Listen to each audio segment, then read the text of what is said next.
तो हेलो दोस्तों, क्या हाल चाल। I hope so that you all are fine. तो आज की वीडियो में जो हमारा टॉपिक रहने वाला है वो जीन्स रहेगा। अब वो जीन्स पहनने वाली जीन्स तो है नहीं, वो जीन्स वो चीज़ है जो कि कैरेक्टर्स को कैरी करके ले जाती है पेरेंट्स से ऑफ स्प्रिंग्स के अंदर, यानी कि बच्चों के अंदर। ठीक है, तो चलिए आज की इस वीडियो को शुरू करते हैं और देखते हैं इस लेसन में क्या क्या होने वाला है आगे। तो चलो स्टार्ट करते हैं। हाँ जी, तो जीन्स का मतलब क्या बताया था मैंने आपको अभी, कि ये कैरियर्स होते हैं ट्रेड्स के, उन कैरेक्टर्स के जो कि बच्चों के अंदर जाननी चाहिए पेरेंट्स से। ठीक है, इतनी बात याद रखो। तो उस चीज को हम लोग क्या बोल रहे थे, हेरिडिटी बोलते थे हम। पहले मैंने आपको बताया था पिछले लेक्चर में, हेरिडिटी के कैरियर्स जो हेरिडिटी को लेके जाते हैं वो जीन्स होते हैं। ठीक है, आओ पढ़ते हैं इसके अंदर क्या क्या हिसाब है। ठीक है, genes are specific DNA segments on a chromosome which determine hereditary characteristics. अब जीन्स क्या है, जीन्स कुछ नहीं है, ये डीएनए के सेगमेंट्स हैं, यानी कि डीएनए के कुछ टुकड़े हैं। टुकड़े का क्या काम होता है, ये क्रोमोसोम के ऊपर लगे हुए होते हैं। क्रोमोसोम मैंने समझा रखा, आप मेरे जाके वीडियोस देख सकते हो। क्रोमोसोम के ऊपर लगे हुए होते हैं और ये इनके अंदर हेरिडिटरी कैरेक्टर्स होते हैं, यानी कि जो कैरेक्टर्स पेरेंट्स से उनके बच्चों के अंदर जाने होते हैं वो सारे के सारे कैरेक्टर्स इसके अंदर प्रेजेंट होते हैं। अब आते हैं इसके अंदर, they are responsible for the transfer of characteristics from parents to their offspring. तो वही वाली बात है, पेरेंट्स ऑफस्प्रिंग के अंदर जानी होती है इससे चीजें। जीन्स वर्क इन पेयर्स, ये जोड़ों में काम करती हैं जीन्स। जोड़ों में कैसे, जोड़ों वाली बात भी मैं आगे आपको समझा दूंगा। वैसे मैं आपको बता दूं, जैसे जीन्स का क्या हिसाब होता है कि दो पेरेंट्स होते हैं इसके अंदर, तो उनका जोड़ा होता है। तो क्या हिसाब होता है, एक मान लो एक के पास कोई डोमिनेंट ट्रेट है और एक के पास रिसेसिव ट्रेट है, तो उन दोनों के हिसाब से वो पेयर वेयर का जब हिसाब होता है ना पूरा का पूरा, तो तब जाके वो होता है, वो आप आगे समझ जाओगे सारी चीजें। ठीक है, तो डोमिनेंट और रिसेसिव होते हैं। वो भी डोमिनेंट और रिसेसिव में आपको बता दूं एक बार क्या होता है। एक ट्रेट जो होता है ना, मैंने पिछले लेक्चर में आपको दिखाया था कि कान वाला एक ट्रेट था। क्या था, एक होता है फ्री ईयर लोब, एक होता है अटैच ईयर लोब। मेरा जो है ये फ्री ईयर लोब है, देखो यहाँ से ये फ्री है, लेकिन कुछ लोगों का यहाँ से जुड़ा हुआ होता है इससे, हमारा जो स्कल होता है ना इससे जुड़ा हुआ होता है हमारी जॉ से, तो उसको हम लोग बोलते हैं अटैच्ड ईयर लोब। ये फ्री है। जो फ्री ईयर लोब होता है वो डोमिनेंट ट्रेट होती है, यानी कि वो ज्यादातर लोगों के अंदर हम उसे देख सकते हैं। लेकिन जो अटैच्ड ईयर लोब होता है वो रिसेसिव ट्रेट होती है, वो हर किसी के अंदर नहीं देखी जा सकती। बहुत कम लोग होते हैं ऐसे जिसके अंदर देखी जा सकती है। और ऐसी बहुत सारी ट्रेट्स और होती हैं, जैसे टंग रोलिंग हो गई। अब कुछ लोग ऐसे होते हैं जो कि अपनी जीभ को ना रोल कर पाते हैं, तो ये भी एक ट्रेट्स के अंदर आता है। ये भी जेनेटिक ट्रेट होती है, ये भी जो पेरेंट्स से बच्चों के अंदर जारी होती है। अगले पॉइंट पे आते हैं, every gene has two alternative forms for a character producing different effects, these alternative forms are called alleles. वही बात है जो मैंने आपको बताई थी कि दो अल्टरनेटिव फॉर्म्स हैं, मैंने डोमिनेंट और रिसेसिव बताई थी ना, तो एलील्स बोलते हैं उन चीज़ों को। डोमिनेंट और रिसेसिव को जब हम एक साथ बोलेंगे तो एलील्स होता है वो। और इसके दो अल्टरनेटिव फॉर्म्स होते हैं अलग अलग, यानी कि एक डोमिनेंट एक रिसेसिव, जिसमें दोनों में अलग अलग काम हो रहे होते हैं। जैसे टंग का बताया मैंने और आपको, और ईयर का बता दिया था। अब देखते हैं आगे, the alternative forms of a character are known as traits. तो ट्रेट्स बोलते हैं उन चीज़ों को जो मतलब ये सारे के सारे जो कैरेक्टरिस्टिक्स होते हैं, फीचर्स होते हैं, इन सब चीज़ों को ट्रेट्स बोलते हैं। The gene which decides the appearance of an organism even in the presence of an alternative gene is known as dominant gene. तो एक डोमिनेंट जीन क्या होता है, अभी मैं आपको डोमिनेंट और रिसेसिव बता रहा था, तो वही चीज़ है यहाँ पे। डोमिनेंट जीन क्या होता है, ये कैसे, ये होता है कि जो डिसाइड करता है ऑर्गेनिज्म की अपीयरेंस के लिए। अब जैसे कोई इंसान है, वो कैसे दिखना चाहिए, तो डोमिनेंट जो होता है ना वो ज्यादा दिखाई देता है लोगों को। जैसे मैंने आपको अभी ईयर और टंग वाले में बताया था, तो ठीक है वो ज्यादा दिखाई देता है। एक बार फिर से पढ़ो इसे, the gene which decides the appearance of an organism even in the presence of an alternative gene is known as dominant gene. एक अगर दूसरा ऑल्टरनेटिव जीन का रिसेसिव जीन भी अगर मान लो प्रेजेंट है, अब मैं आपको वहीं पे लेके चलता हूँ एक बार टंग रोलिंग वाले एग्जांपल पे। तो जब हम टंग रोलिंग का जो क्रॉस बनाते हैं तो उसके अंदर हम जो कैपिटल आर जब लेते हैं तो उसका मतलब होता है डोमिनेंट वाला जीन, समझ रहे हो। और डोमिनेंट जीन का मतलब क्या है कि टंग रोल हो सकती है। एक लेते हैं हम लोग स्मॉल आर, जिसका मतलब है कि टंग रोल नहीं हो सकती। अगर दोनों जीन्स यानी कि पेरेंट्स की तरफ से आए हुए दोनों जीन्स जो हैं वो डोमिनेंट वाले हैं, तो इसका मतलब ये है कि बच्चा जो है वो टंग रोल कर पाएगा। अगर पेरेंट्स की तरफ से एक की तरफ से जो है कैपिटल आर आया और दूसरी की तरफ से स्मॉल आर आया, वो तब भी रोल कर पाएगा। जैसे यहाँ पे लिखा हुआ है ये कि even in the presence of an alternative gene, अगर एक ऑल्टरनेटिव जीन की भी प्रेजेंस होगी रिसेसिव जीन की, तो तब भी डोमिनेंट जीन हमें वहाँ पे डोमिनेंट जो ट्रेट है वो दिखाई देगी।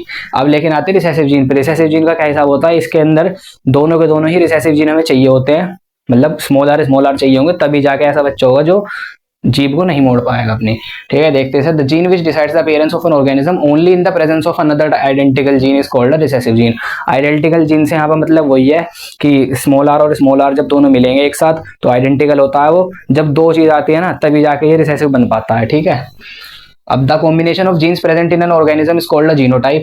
अब जो जीन्स का कॉम्बिनेशन है, अब जो ये मैं आपको क्रॉस वगैरह का बता रहा था अभी, कैपिटल आर स्मॉल आर, ये सारी की सारी चीजें जो हैं ये जीनोटाइप में आती हैं, जो थोड़ी सी साइंटिफिकली मतलब हम जब उसे क्रॉस बनाते हैं तो तब देखी जाती हैं सारी चीजें। लेकिन ये तो हो गया हमारे पास जीनोटाइप। एक होता है हमारे पास फिनोटाइप। फिनोटाइप का मतलब होता है उसकी फिजिकल अपीयरेंस कैसी है किसी ऑर्गेनिज्म की। अब मैं हूँ, जीनोटाइप मेरा क्या होगा, अब मेरा जीनोटाइप ऐसे है जैसे मेरे मान लो फादर की टंग रोल हो जाती है और तो उनकी तरफ से मेरे पास आया होगा कैपिटल आर। मेरी मदर की टंग रोल नहीं होती तो उनकी तरफ से मेरे पास जरूर स्मॉल आर ही आया होगा, लेकिन मैं तब भी जो है टंग रोलर हूँ क्योंकि मेरे पास एक कैपिटल आर है और एक स्मॉल आर है, तो वहां पर डोमिनेंट जीन मेरा दिखाई दे रहा है। ऐसे ही जब मैं इसके अंदर देखूंगा फिनोटाइप को जो मैं बता रहा हूँ आपको, तो फिनोटाइप के अंदर सिर्फ हम ये देखते हैं कि जी मुड़ती हुई दिखाई दे रही है या नहीं दे रही। उसके अंदर हमें क्रॉस वगैरह नहीं बना के देखते कि कैपिटल आर है स्मॉल आर है, स्मॉल आर है कैपिटल आर है, ये सारी चीजें नहीं देखते हैं उसके अंदर। हम सिर्फ उसके अंदर क्या देखेंगे कि जो काम हम देखना चाह रहे हैं वो दिख रहा है या नहीं दिख रहा। अब आगे आएंगे, characteristics which are genetically controlled and are visible in an organism are called a phenotype of an organism।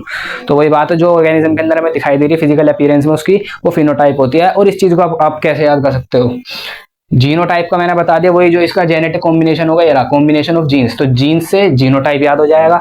अब बात आती है फिनोटाइप की, तो फिनोटाइप यहाँ जो लिखा हुआ है ये पीएच फिनोटाइप फ की साउंड आ रही है, तो यानी कि यहाँ पे हम इसे कैसे याद कर सकते हैं, फिजिकल अपीयरेंस। फिजिकल अपीयरेंस जो हमें उसका फिजिकली हमें कुछ दिख रहा है तो फिजिकल अपीयरेंस से हम लोग उसे फिनोटाइप को याद कर सकते हैं। ठीक है, अब आते हैं नीचे। ठीक है, तो इसके अंदर नीचे क्या दिया हुआ है हमें, in the character of tongue rolling there are two possibilities, one can either roll or can not roll the tongue. अब तो दो पॉसिबिलिटीज होती हैं टंग रोलर के अंदर भी, तो जो मैंने आपको बताई थी कि एक जो टंग रोल कर सकता है एक टंग रोल नहीं कर सकता, तो वही चीज है ये भी। ठीक है, और कुछ नहीं है। अब आओ इसका देखो, मैं आपको एग्जांपल दिखाता हूँ बहुत तगड़ा। ये लो, ये एक ऐसा इंसान है, एक ऐसा बालक है जो टंग रोल अब नहीं कर सकता है। ये एक ऐसा बालक है जो अपनी टंग रोल नहीं कर सकता है। ज्यादा कोई इतनी बड़ी रॉकेट साइंस इसके अंदर थी नहीं, इतना ही आपको समझाना था। ये जो आप अभी देख रहे हो ये पूरा का पूरा फिनोटाइप है। जीनोटाइप हम आगे पढ़ेंगे, जब क्रॉस वगैरह बनाने होंगे जीनोटाइप वहां पे काम आता है। अभी फिलहाल फिनोटाइप समझो आप, फिनोटाइप यही है। हमें बस एक चीज देखनी होती है, तो टंग रोल हो रही है या नहीं हो रही, और यहाँ पे देख लिया आपने सब चीज। ठीक है, अब आते हैं आगे। हाँ जी, तो the gene for tongue rolling which is dominant is capital R and the gene for non rolling which is recessive is small R. वही वाली बात है जो मैंने आपको बता दी, सब चीज वही है यहाँ पे। Thus for the phenotype tongue rolling there are two kinds of genotype, homozygous dominant a pair of similar alleles. जब कैपिटल आर और कैपिटल आर होगा तो हम लोग उसे बोलेंगे होमोजाइगस डोमिनेंट। अब क्योंकि वो डोमिनेंट तो है ही, टंग रोल हो रही है, इसका मतलब ये डोमिनेंट है।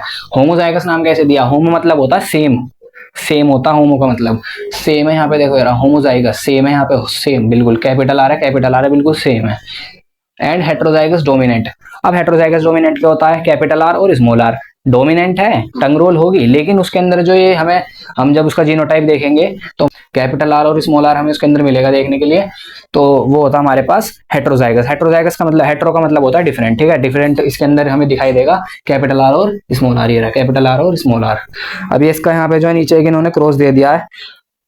अब इसके अंदर क्या है कि जो पेरेंट्स में जो फादर हैं, फादर जो है वो टंग रोलर है, मदर जो है वो भी टंग रोलर है। अब यहाँ पर देखो ये जो होलोस्फेयर यूज करा गया है, होलोस्फेयर का मतलब होता है एक ऐसा गोला जो कि होलो हो, मतलब उसके अंदर कोई शेडिंग वगैरह नहीं कर रखी हो। और मेल के लिए जो यूज होता है वो होता है ये स्क्वायर यूज होता है, होलो स्क्वायर। अब इसकी भी मैं आपको देखो एक जो वो होती है ना जिसका हिसाब पानी है वो कैसे करा गया है इसके अंदर।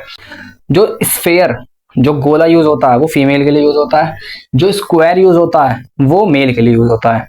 अब वो बच्चों में हो चाहे वो पेरेंट्स में हो। लेकिन अब बात आती है डिसीज्ड की और नॉन डिसीज्ड की। जो बीमार है या फिर जिसके पास कोई रिसेसिव ट्रेट है तो उसके पास क्या होगा, वहां पे ना हम इसे डार्क कर देंगे थोड़ा शेडिंग करके पेंसिल वगैरह से कैसे भी, तो ये डार्क हो जाएगा।